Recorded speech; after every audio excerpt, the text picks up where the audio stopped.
Salut tout le monde, on se retrouve pour faire le papier d'un nouveau quintet ce samedi, comme lors des semaines précédentes, direction Enghien, pour le prix de l'Esplanade, qui n'est pas le quintet le plus simple, c'est une course où les valeurs sont très homogènes. On fait le papier, c'est tout de suite.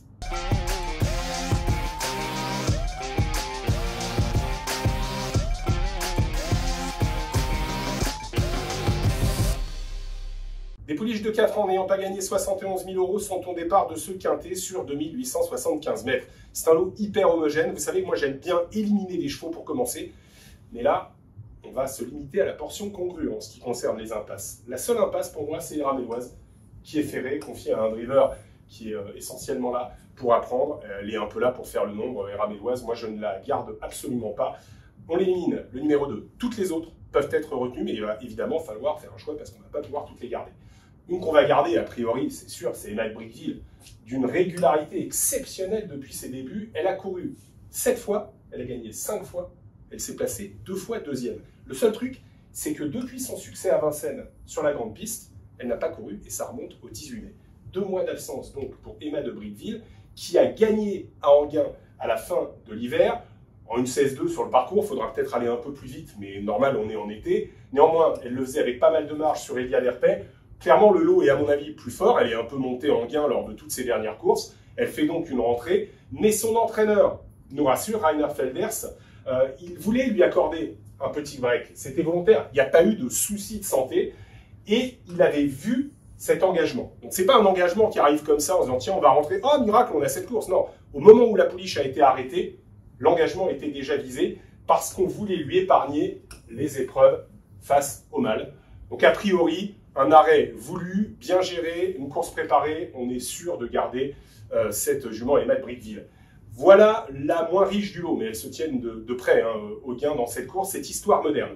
Histoire Moderne qui, lors de sa dernière sortie, était déférée des 4 pieds. Une course qui a eu lieu sur l'herbe, à Royan. Elle n'avait pas couru sur l'herbe depuis un petit moment.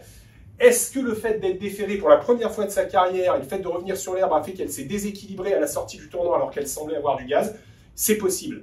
Moi, je ne vais pas tenir compte de cette course. Je vais me fier à la valeur qu'elle avait produite durant le début du printemps, au 1er juin, à Vincennes, sur un 2100 mètres de la grande piste. Elle battait quand même Héraclion et Astoria Bleu, qui sont des juments plutôt estimés. Et je vous propose de revoir cette course.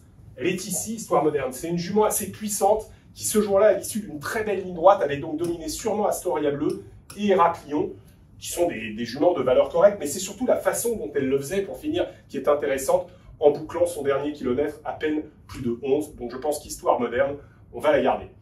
On se concentre maintenant à Houle de Rivière, qui a été pour moi une des 2 représentantes de l'entraînement David, une des très belles notes de la course de référence de ce quintet, qui a eu lieu à la fin du mois de juin. D'abord, Houle de Rivière, c'est une bonne jument. Regardez cette ligne, elle est plutôt belle. Elle battait Alicia Bella durant le printemps sur un 2007 de la grande piste. Mais c'est surtout donc sur sa dernière course que je veux me concentrer. Vous me direz, elle n'est que 4e et elle est battue par Oli-Méloise, qui sera de la partie dans ce quintet. Oui, mais regardez ce qu'avait fait Houle de Rivière ce jour-là. Elle avait fait tout le dernier kilomètre à 3 nez au vent, avec dans son dos Hello Mademoiselle, qu'elle va laisser sur place pour finir. Eraméloise, je vais vous la flécher quand on a changé de plan, elle est à la corde. Elle n'avait rien fait du parcours. Houle de Rivière, qui est ici, avait en tout fait plus de 20 mètres de plus que Oli-Méloise. Je vous ai dit, c'est Oli-Méloise qui est ici. 20 mètres de plus, et pourtant vous avez vu que l'écart à l'arrivée, il est minime.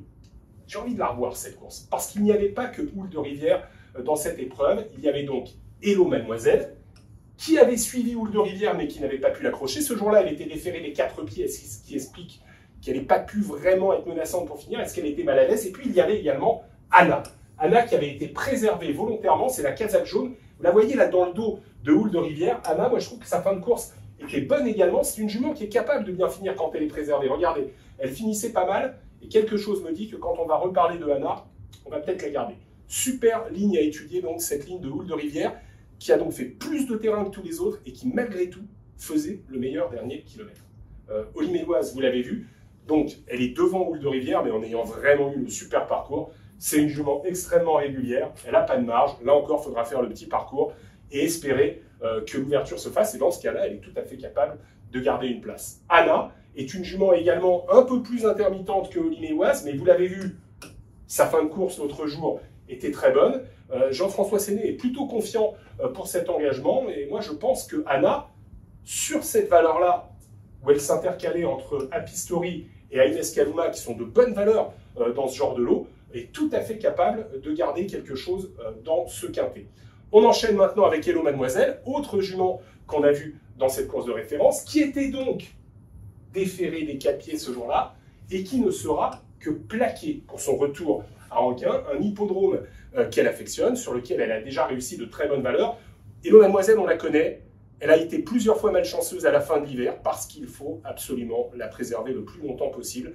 S'il y a le rythme, qu'elle est préservée et qu'elle peut se glisser ou suivre les bandeaux, elle va finir vite, mais elle est dépendante du parcours. Néanmoins, je pense qu'on va quand même devoir la garder, parce que cette victoire à Anguin en 1:15.5, donc chrono meilleur que celui de Emac Briville, je vous rappelle tout à l'heure 1:16.2 sur le parcours du jour, est vraiment une performance de référence. Ce jour-là, elle avait eu la très bonne course et elle avait mis fin à ses malheurs. Je vais parler maintenant d'une jument Histoire du Nac qui a donc été 8e. Je n'ai pas trop eu le temps de vous en parler dans la course de référence. Elle n'a pas eu un très bon parcours ce jour-là, mais ce n'est pas une jument facile à driver, Histoire du Nac. Elle est capable d'être un peu trop tendue dans un parcours, de vouloir trop en faire. Donc il y a deux conditions. Il faut qu'il y ait du rythme pour pas qu'elle s'énerve, et il faut, si possible, qu'elle puisse pister. Elle n'a pas un bout de 200 mètres, elle peut faire les 500, 600 derniers mètres, mais il faut absolument qu'il y ait du rythme.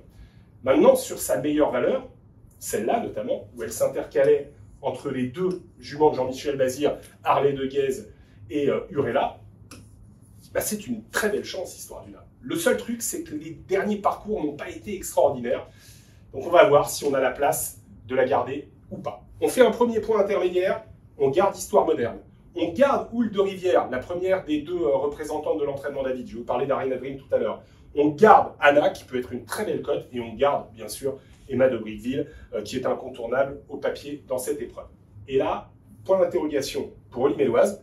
Bon parcours possible à l'arrivée, mais est-ce qu'on va avoir la place? Pareil pour Hello Mademoiselle, qui doit avoir la bonne course. Et pour Histoire du Lac, qui a le potentiel, mais pas toujours la régularité. Le gros poil à gratter de la course, le gros point d'interrogation, c'est Atta Josselin. Atta Josselin, c'est sûrement la meilleure jument de la course. Elle avait gagné dans un style magnifique sur l'hippodrome d'Anguin. Je vous propose de revoir cette course. Elle n'a couru qu'une fois depuis. Atta Josselin faisait ses derniers 500 mètres moins de 9, 1,86, et regardez où elle laissait Holly Méloise, qui ne pouvait absolument pas l'accrocher. Elle se baladait ici, c'est Apistori. C'est une bonne jument, Apistori. C'est une ligne incroyable pour Atta Josselin, surtout vu l'écart qui séparait ces deux juments. Ce jour-là, Apistori était d'ailleurs la favorite. Atta Josselin, c'est donc ses derniers 500 en moins de 9, mais parce qu'il y a un mais, on était sur un 2100 autostart. Autostart, Atta Josselin, c'est 2 courses, 2 victoires. Là, on a envie de rigoler. Par contre, là où on n'a pas envie de rigoler, c'est quand il faut volter. Elle est terrible à la volte, Atta Josselin. Ça va se jouer là. On regarde ce que nous dit Jean-Michel Bazir. Sa dernière sortie, on n'en a pas parlé, elle a été disqualifiée à Cabourg, est bonne malgré sa disqualification. Elle est montée en condition. Un truc que je trouve très intéressant, nous la trouvons également plus à l'écoute le matin. Ça, c'est intéressant. Son talon d'Achille reste de départ, ça, c'est clair. Donc ça va être un peu tout ou rien. Ça va pas être simple de savoir comment mettre Atta Josselin dans un ticket. On enchaîne avec Harmony Love, une jument qui avait commencé sa carrière par une magnifique série de 3 victoires d'affilée, mais qui n'a plus gagné depuis, qui vient de bien se comporter à Cabourg, en n'ayant pas forcément le super parcours. Il y avait Aradiba, dont on a reparlé également dans cette course. Est-ce qu'elle est revenue à son top niveau? Peut-être. Est-ce que ça va suffire? C'est pas sûr. Aradiba est une jument assez régulière, qui n'a gagné qu'une fois depuis le début de sa carrière, mais qui a pris 6 places. La dernière fois, son parcours est bon à Cabourg, parce qu'elle a dû faire des efforts, et malgré tout, vous voyez qu'elle a devancé Harmony Love. Vous allez dire, ouais, tu vas garder Histoire moderne, et tu vas pas garder Aradiba, tu vas pas garder Harmony Love, et pourtant Histoire moderne était battue. Oui, mais Histoire moderne, ce jour-là, déférée, avec Lachemi au sulky, et c'était la note. On courait vraiment gentil, en retrait à la corde, et elle butait sur ses adversaires pour finir. Donc à mon avis, Histoire moderne, elle va passer devant Aradiba et devant Harmony Love. On enchaîne avec l'autre représentante de l'écurie David, Arina Dream. Arina Dream, disqualifiée la dernière fois dans la course de référence que je vous ai montrée, dans laquelle Houle de Rivière était très bonne 4e. Mais Arina Dream, qui a de très bonnes lignes, cette ligne-là face à Attica Bourbon et à Eddie Loulou est excellente. C'était sur les 2007 de la Grande Piste et Arina Dream a déjà gagné en gain à la fin du meeting d'hiver. Et ce jour-là, elle avait mis pas mal de distance entre elle est ici, et sa compagne d'entraînement qui va disparaître de l'écran, qui est ici, Houle de Rivière, qui va revenir. Mais vous voyez que Arina Dream gagnait vraiment avec pas mal de marge ce jour-là. Le seul truc, c'est que depuis cette victoire et depuis la deuxième place dont je vous ai parlé également, c'est un peu moins bien. Alors Arina Dream, je pense qu'on va être obligé de la garder. Mais moi, si je devais en garder une des deux en base, sur les dernières valeurs, je garderais davantage Houle de Rivière. Huper-la-Mag, c'est la jument de la famille Bourgoin. Je vais vous montrer juste un truc sur Huper-la-Mag, qui est une jument qui a le niveau de ce genre de truc. C'est le gaz qu'elle avait la dernière fois quand elle a fait la faute. Elle est derrière Attica Bourbon. Ici, c'est Aura SL. C'est un lot supérieur à celui qu'elle affronte. Et Huper-la-Mag, elle est ici, avec des ressources. Et regardez ce qui se passe. Au moment où son driver la décale, elle va se désaxer et elle va faire la faute. C'est terminé pour Huper-la-Mag, qui, sans cette faute, aurait vraisemblablement participé à l'arrivée. C'est une jument qui a de lignes très correctes dans ce genre de catégorie et qu'on peut garder. Vous voyez que moi, je vais la garder. On va évidemment garder Atta Josselin. Le problème, c'est de savoir comment on va jouer Atta Josselin. On va garder également Arina Dream. Et puis, il y a deux juments. Une jument Harmony Love que finalement, moi, je décide de ne pas garder. Et puis une autre Aradiba. Je ne sais pas trop quoi faire. Bon, c'est l'heure de passer au ticket. Je pense que vous avez tous très bien compris que la course était hyper homogène. Atta Josselin, c'est le problème. On ne peut pas la mettre derrière des bases parce qu'on sait que si elle part, elle peut gagner. Donc moi, ce que je vais vous proposer pour 15 €, c'est de faire un ticket sans elle et un ticket avec elle. Premier scénario, Atta Josselin part au galop, comme ça lui arrive quasiment 10 fois sur 10 à la volte. Je vous propose un champ réduit avec le numéro 1, Histoire Moderne, que je crois capable, même si c'est la moins riche du lot, de créer une belle surprise. Le numéro 13, même si elle rentre, on a bien compris, Emma de Briqueville, que cette course avait été préparée. Et le numéro 3 en base. Je regarde mes petites notes quand même. Je vais vous rajouter quelques chevaux.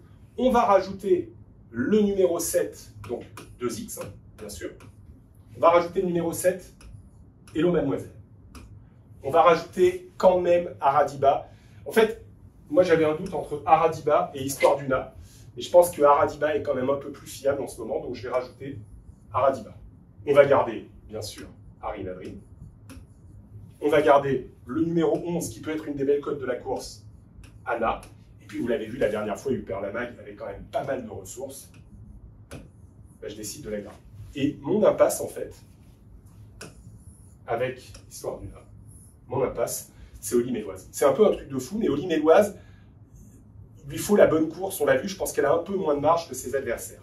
As, 13, 3, XX, 5 chevaux associés à 25%. Ça va vous coûter 10 €. Ça, c'est le ticket sans Atta Josselin. Ben, le ticket avec Atta Josselin, ça va être le 5, puisque si elle part, on se dit qu'elle peut gagner.